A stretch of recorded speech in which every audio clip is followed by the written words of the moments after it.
And this game offers a head-to-head dueling mode as well as a cooperative adventure mode. In the game, you're going to be choosing your character as well as their character deck, which is each going to come with their own stats and abilities. And then you're going to be setting up the scenario according to the adventure that you want to play. This is going to dictate the enemies and boss that you're going up against, which you will put out on the main board. Each scenario also comes with a number of timer tokens, and each round you're going to be removing one of those tokens. And each time you do that, there is a chance that there will be some sort of event that could happen that could have negative effects on the players. Players, of course, are trying to defeat that final boss before that timer runs out. On a player's turn, they can take as many actions as they want or they're able, but they're going to be drawing up a hand of cards and then choosing up to 2 of those cards to place face down to assign as endurance.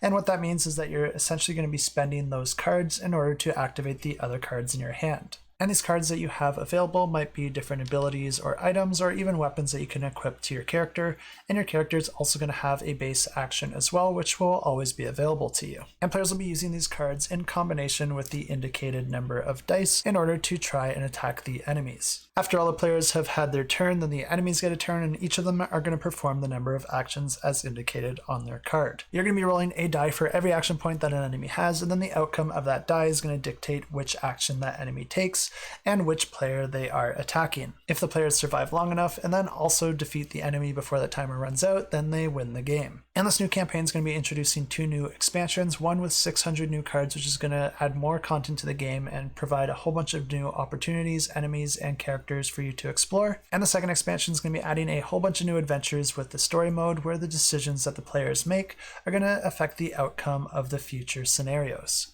And of course, if you're interested in this one, I have links in the description below.